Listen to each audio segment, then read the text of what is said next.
struck me earlier when I was looking down the schedule and how many chats we're having, not only on stage, but in and around the show this year, about gravel. And yeah, I think if you look back, we wouldn't be having the conversations we are. I think it transcends cycling, it transcends sports, and there are so many incredible stories to come from the world of gravel, ultracycling, and everything that goes with it. So we're going to talk about that a lot more. Let's get our guests onto the stage. Put your hands together for David and Chris from Badlands. And joining us as well on stage, the absolute pleasure joining us is Taylor Phinney and Juan Antonio Flecha.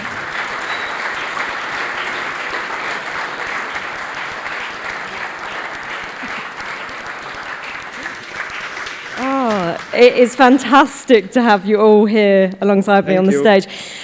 Taylor, you were here yesterday. You kicked off with a lovely chat up here with Matt Stevens alongside Kasia. How was that for anyone that didn't get to witness it? Can you sum it up? It was very impromptu, improvisational.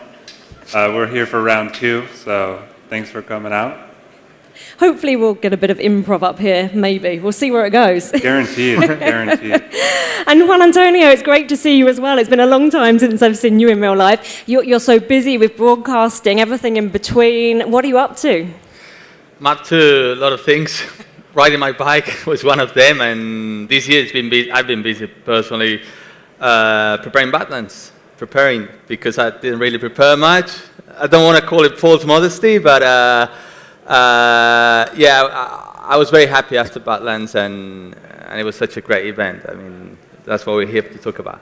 We certainly are, and we're going to delve much more into those stories about preparation and the event itself.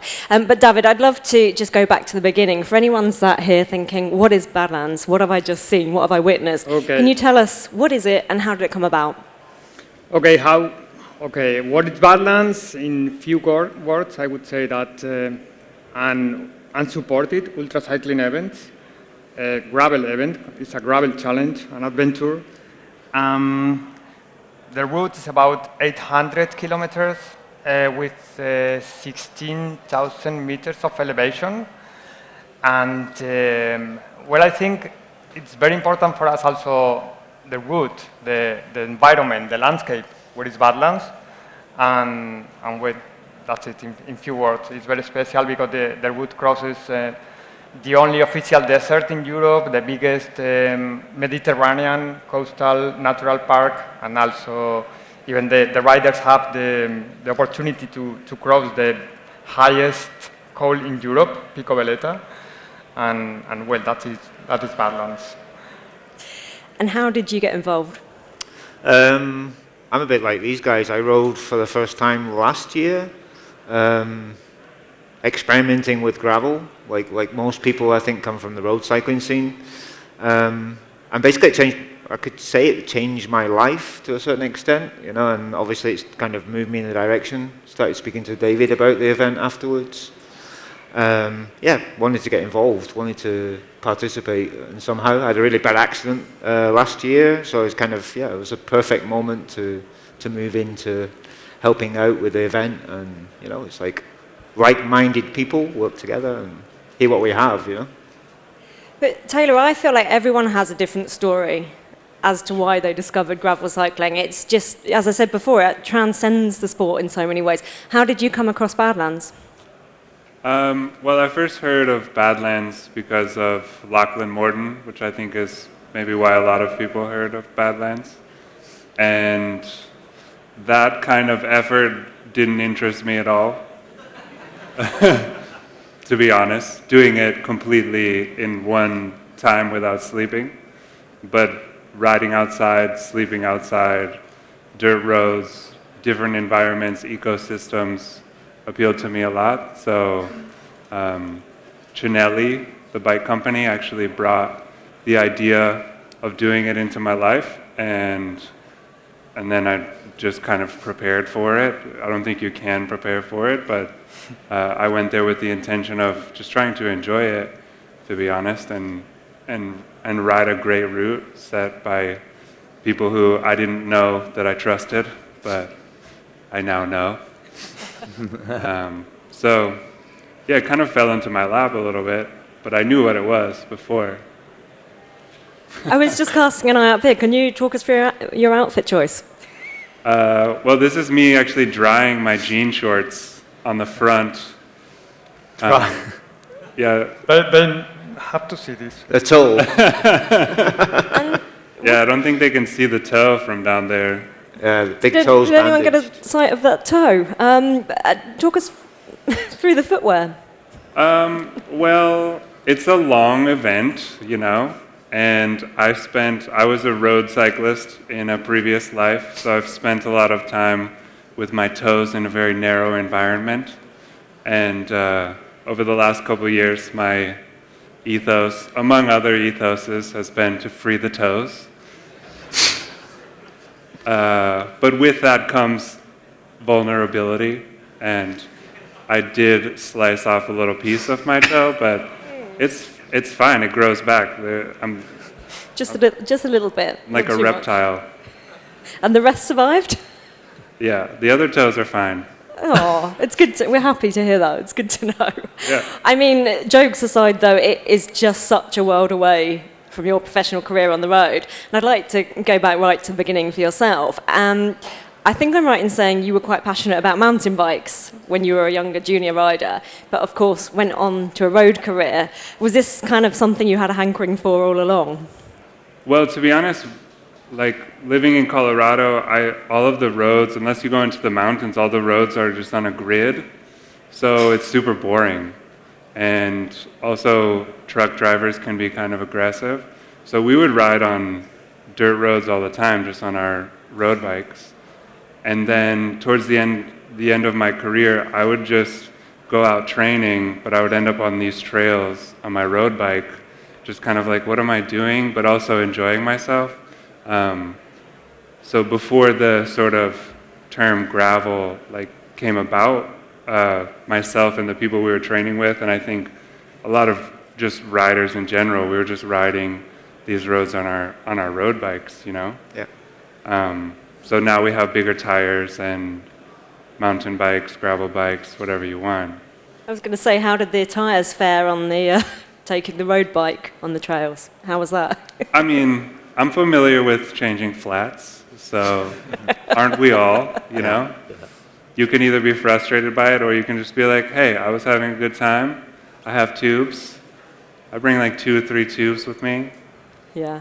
I'm bottom heavy, so it's always the rear flat. Now, a lot of people in the audience will know, of course, that your parents, both of them very successful Olympians. How did that affect your mentality coming into road cycling? Did it make you competitive right from the off? Yeah, I was super competitive. I also think I had kind of something to prove because my parents were like Olympic medalists, and that's a pretty high hurdle to jump over. But I was also kind of a force of nature of my own when I was younger, and I was just like super focused on being a great bike racer, a great athlete. And then over time, I totally lost that drive, and I just wanted to have fun. And here we are. Yep. And Juan Antonio, I'd love to know, is it the same for you? Is it just that passion now to get out there, to have fun, to view the sport in a different way from your road career? Totally. Obviously, on your cycling professional career, it's all about being or you are the win, or you help someone to win, and it's very competitive. It's every day about trying to perform at your best, and obviously that one day finishes, and that's when you say, well, what I do now? You know, in my case, I had a bit of a hate and love relationship with the bike right after my career, and obviously came back the love more than the hate. And it was through, obviously, riding freely, just trying to find what way I would like to ride. And Taylor mentioned Lackland, and I think it's been a bit of my inspiration as well long ago, since the first Thereabouts movies where Taylor was in there as well. And I said, God, this is the way. You got to ride with just totally free and just ride for hours. And I think either Gus and Lackland brother and Lackland himself inspired me a lot on just bring back your passion about riding your bikes. And I joined them as well on one of the latest movies. And actually before Lackland jumped onto all these not ultra, but more alternative calendar, right? And I remember, like, well, back then I was more into surfing, more into other sports. I wasn't really riding much. And then in 2019, my really good mate, David, he did for the first time Badlands. And once he finished it, he said, we got to do it one day together. And I was totally ignorant about what Badlands was. I didn't know what being self-supported was. And I said, yeah, okay, fine. You know, I was obviously busy, or my life was more into other things. And a year ago, it came back the idea of like doing it together in pairs, and I completely jumped in. I didn't know, I have to admit, I didn't really know what it was about. And little by little, I was getting into it and just understanding what that spirit was, and I tried to stay as loyal as possible to it. And when it comes to the day that you decide to retire from professional road cycling, it's been so meticulous. It's been day in, day out discipline, as you've both noted. How do you shift that mindset? I mean, do you wake up in the morning and think, right, you know, I've got to actively change that routine now, or did it come naturally, Juan? You mean after your cycling career? No, well, it's all a process. I mean, everyone has his own process, and I mean, in my case, when I just choose going traveling for a few months, and that I faced that routine actually when I got back home after all that traveling. When it was, I remember one day my group of mates, they went for a ride at 10 a.m. and after 2 Ks, I turned around, went back home, and said, I can't do it. It's the same thing I've been doing for all my life, riding at 10 a.m. Bunch of cyclists. No, I mean, it's not my choice now. And anyway, it was there, and little by little, as I say, it was more a process, and yeah, I mean, it's not easy, obviously. Once you break your routine and you see yourself doing the same things you've been doing for years, and obviously, all of a sudden, a lot of emotions come back, and you realize you're not going to be able to do that again, and that's probably the most painful thing. I mean, you're a cyclist, you're a professional cyclist because obviously you're super passionate about it, and the fear number one might be, what if I don't find any other passion in my life as close to cycling? That was my case, and obviously, with the time, you realize that it's not just cycling in your life, there's other things, and that's the way I saw it. Okay, cycling is one of the things, and now I'm free to do so many other things, and I'm free to do cycling in a complete different way, which is like the way I want, and the way I wanted that, the way that worked for me was just maybe taking the camera with me and just riding and filming, and I appreciate it in a different way, and just be completely free about the bike I had to ride. So that was it. And I think the word there is free and freedom. Taylor, how was that process for you? Well, I developed a lot of curiosities and passions towards the end of my career, so I felt like I was developing this kind of split personality where I would have to train in the morning, but then I would want to spend the rest of the afternoon like painting or making music. So once I didn't have to train to race, I was actually just super relieved. I didn't feel really confused. I felt more confused towards the end of my career about what I was doing with my energy, putting it all into bike racing instead of putting it somewhere else. So for me, it was quite easy in that respect to just like pull the plug and do whatever I wanted to do, because I was kind of doing it already, secretly. Love that. And Juan Antonio, we were chatting in the green room, and I'd love to share this with the audience. What did you make of Taylor's outfit choice and gear selection and everything when you saw him on day one of Badlands? Yeah, at the start, and I think we bumped into each other at the start, and obviously it was nice to see each other, and it was a cross of thoughts for all the things, like, because you look at my bike, oh, you're running light, and I have to admit, I was a bit concerned about you at the start, but I was totally like, he'll be all right, but I was like, are you really going to ride these, you know, sneakers, bands, and the bike, I saw it on Instagram before, but it was super cool. But obviously, that's the nice things about Badlands as well. Like, I kept thinking about him along the ride, And I was thinking, where will he be now? You think he might have made it to that point or no? Is he all right? Obviously, I didn't have the time to either check on his Instagram story. There was something I did afterwards, and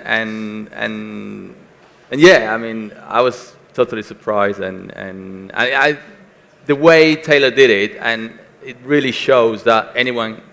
I'm not underestimating you, sorry, Taylor, but it's just like. On paper, David just mentioned, it's 800 kilometers, 15,000, which I was just about to embrace. It's actually more than 15,000 elevation meters. It's 16,000, if not more.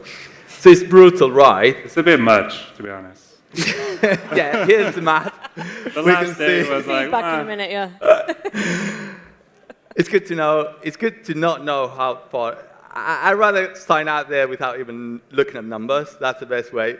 And ignorance sometimes is your best friend. But this, you can do it. Anyone can do a ride like Badlands. And that's the good thing. It's just like, as long as you just get on your zone and just do it, and do it the way you want to do it, you're fine. And I think that's something it allows you to do, isn't it? Do it your own way. Absolutely. I think that's the kind of the attraction of this kind of event. It's bringing the entry level into cycling a little bit lower. Everybody can do it. It's an attraction for these guys. It's an attraction for me. It's an attraction for anybody, basically. It's like, it can be a challenge. It can be a race. It can be a week-long tour. It can be backpacking for somebody. I think that's the beauty of like ultra gravel. And obviously, like you see the images. One thing I have to say is like, you just want to finish as quick as possible. You don't want to be a week there, under the sun every day. It's true. It's like, all right, remember, it's self-supported. You can't book any room. You have to find yourself everything. So you're going to be on that situation for a long time. And long time is a week like that. It's a long time.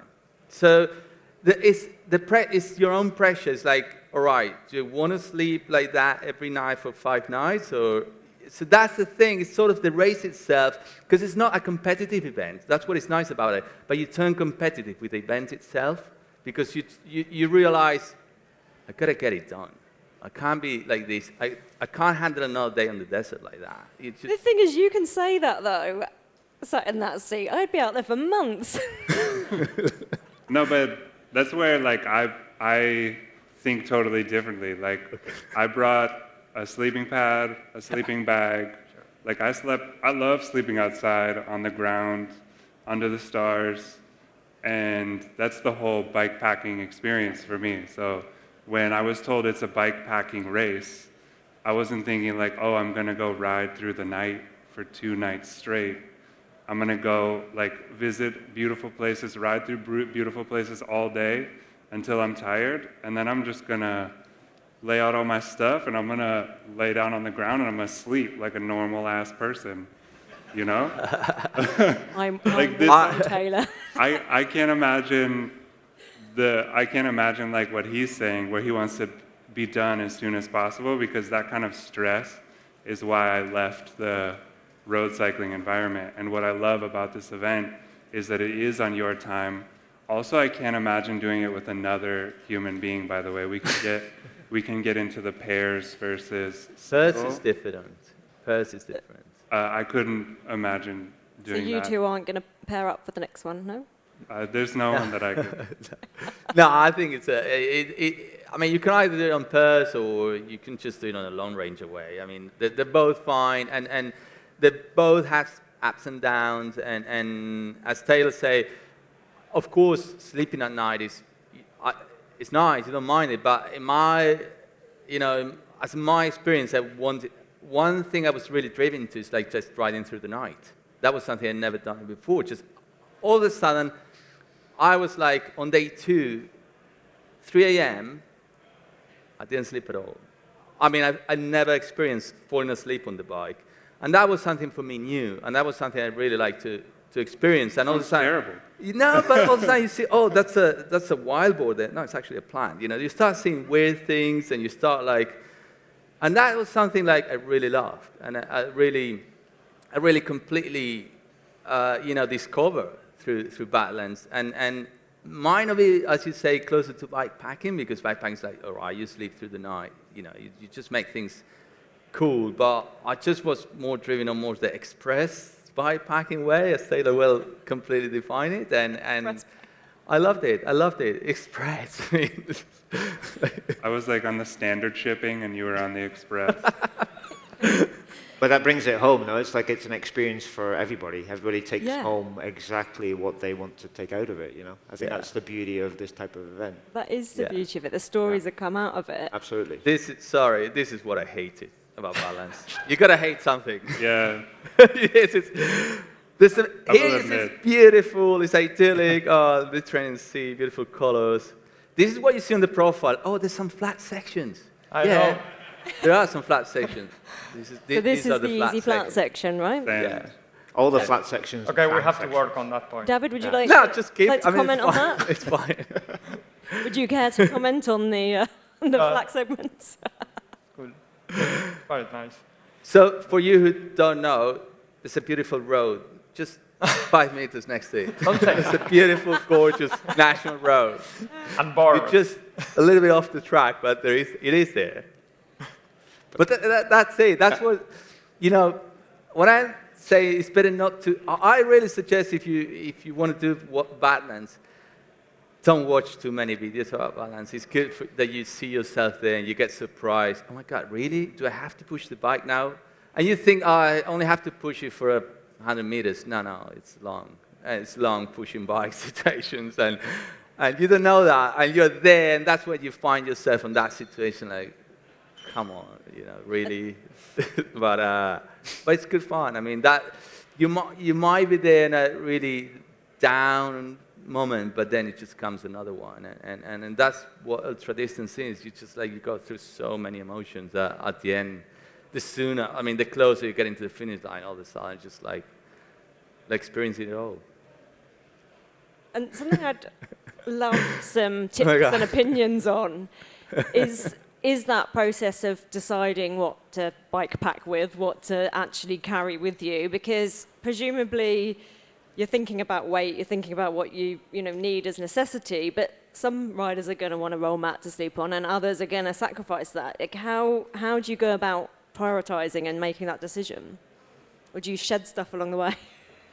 Like shoes? To be honest, I was going to bring more stuff, but then when I got to the event and I talked to everybody, they're like, yeah, I'm going to bring like an emergency bivvy, which is like a metal bag, that packs up like this big.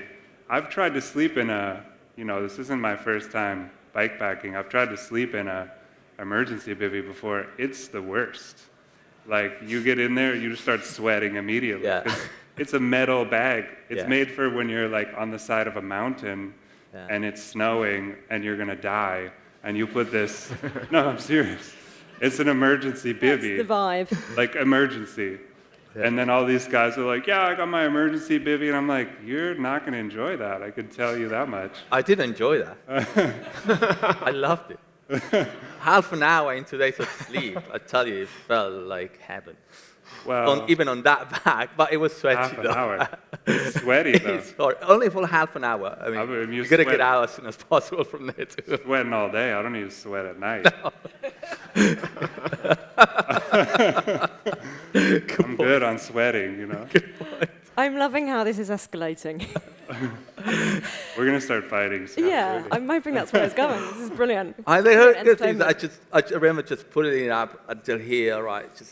We didn't even plan stopping for quick sleep. And my mate, other side, I saw him already all the time just laying down, and I asked him, "Are you going to sleep?"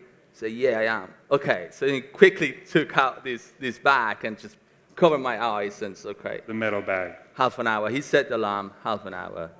I was already sweating, I tell you as well. So. I was apparently snoring immediately, which is a good thing. And don't ask me where I slept, but it felt comfortable. I think that's a good point, that you're so tired that at the end you sleep anywhere. Yeah. you sleep anywhere. Chris, it was mentioned that Lachlan Morton won the first edition. How significant was that for you guys? Well, I think Lachlan Morton is a very special guy for us, but also for all the community. And he inspires people, I think, that to understand cycling from different point of view. And of course, it was very important that he came to our first edition. Sure. Yeah. And is that something that you have to remind people of and reiterate, that you've got ex-pros, you've got pros, very high-profile names riding this, but actually anyone can aspire to do it? Yeah, absolutely. I mean, I think, the experience, there's such a diversity of people that sign up for Badlands and are wanting to do Badlands. And just like you've heard stories from these two guys, it's like, it is something that everyone can experience, it's something that, and it's open to many people.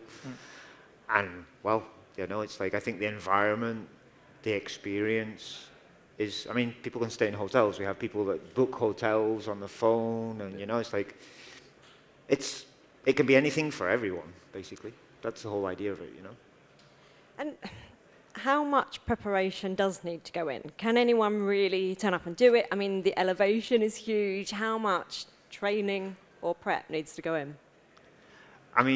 Obviously, it's like you're looking at like the meters that you're going to climb and the distances. But again, it's like we're looking at the time period. People can take it. How long did you take, Taylor? 4 days. 4 days. It's like taking it easy for him, But again, for other people, there's a time limit. But then, there are other people that continue beyond the time limit and do it anyway. I could think of one guy this year who's in his 60s that came from Switzerland and actually, finished outside the time limit, but he finished Badlands. So, that was the whole point for him. The challenge was to get to the finish line, And that's the thing. I think I've heard a lot of stories from the transcontinental race about people just really having life-changing, undoubtedly life-changing experiences, and coming back and thinking, I don't actually need to live in the same way anymore. I've done this amount of time surviving on very, very little, out there sleeping under the stars. And I think, I don't think you can underestimate the impact of an ultra event like this. No, definitely not. I think obviously the special thing about Badlands, I think, is the environment, the extremity of the heat, the landscape, diversity of life. Yeah, diversity of it. I think, you guys have raced across the world, but I think when you're in this kind of extremes, it just kind of brings you back to being you, the connection with yourself. Connection with the environment, the connection with, like what is essential for life, basically, Something very, very human about ultra distance riding and the connection with, the nature and all that kind of thing. And I think that's what makes these types of events special, and especially Badlands. I think it's so diverse, It's, really important. And so let's just clarify. So this is a 5-day time cut, am I right in saying? Yeah. 6. But plenty of people go over it? 6, right? 6 days. But people go over that? Yeah. Finally, okay, there's a time limit, but still, it's like people want to get to the end, Of course. Yeah, that's the whole point, It's like there's no winner as such. How would you sum that up in terms of competitive versus experience?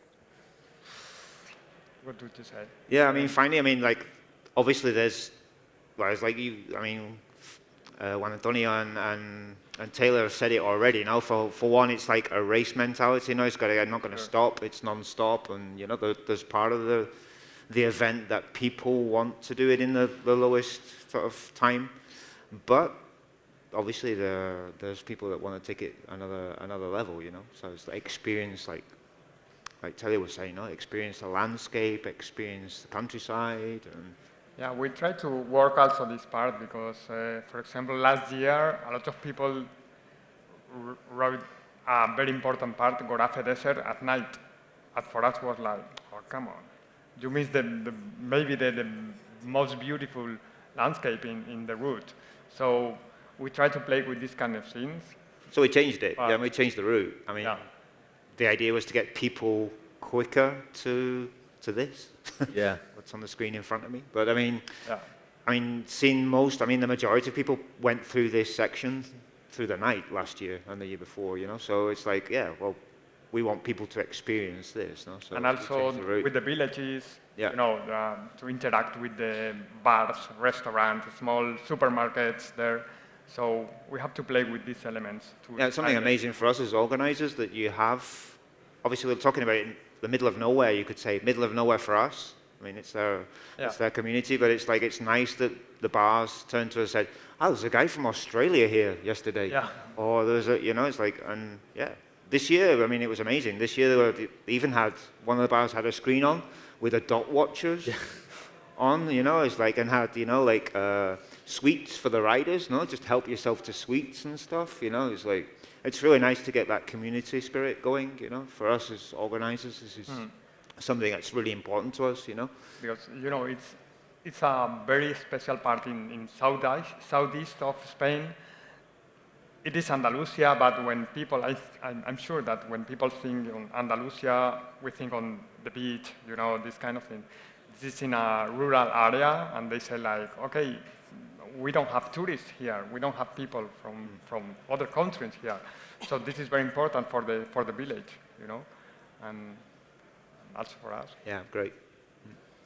How stunning are the landscapes when you're out there, when you're in it?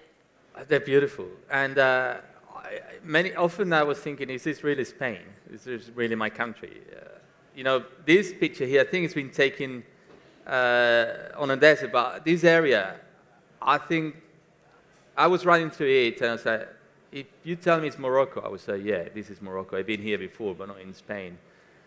I completely ignore, you know, Spain is a very populated country, but mostly around the coast. So once you go inland, you know, you need to get there by bike. Or by dirt roads, and there's not much. There's not much around, and it gets you through beautiful places. I mean, you can ride La Vuelta many times, but you won't see it. I mean, ironically, the Vuelta, one of the stages of La Vuelta a few years ago finished not far from one of these areas, Pozo Alcón. You might remember Galopan won it, and it was nice. You get to see it. But not all of it. Obviously, once you get, you know, Grand Tours, you know, that's the idea, and Grand Tours show everyone where the route is going, but not as much as Badlands, obviously. Or, you know, in my opinion, like, this is Tabernas Desert.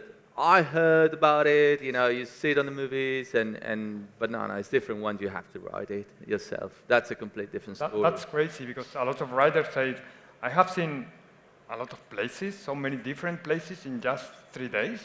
Yeah. How it's possible, you know? And I think that's the idea. So we try also to show that diversity in this small area, that we can see a lot of different places. Yeah. And another thing that interests me is that window to that world that you're talking about, we've seen it in the footage that you've shared online. And Which window, sorry? the videos, the footage that you've captured. And it strikes me that you're not only focused on getting around as quickly as possible, but you're also filming. Yeah. and actually, I think you can take for granted all that little shot that you've ridden past, but you have to get off and set that up and sort out your GoPros and everything. Is that another element to the challenge of it? It is, but in my case, it's a bit like one of my drives to do it. I mean, it's hard for me now to go on any bike ride without any camera apart from my phone. And I like to film. I might not film much or more or less, but I always like to film it. It's a bit of my passion too. And on the other hand, I always also wanted to stay as close as possible to the spirit of the self-supported spirit of the event. And obviously you can bring a crew and you can create a beautiful content to show even more, but my point of my idea was different, was more just, all right, I'm going to film it, I'm going to cut it, I'm going to do everything by myself, because this is what self-supported means. I can't pretend everyone having that passion, because at the end, you got to show it on a different way, and everyone wants to show it, but I didn't take any content from anybody else.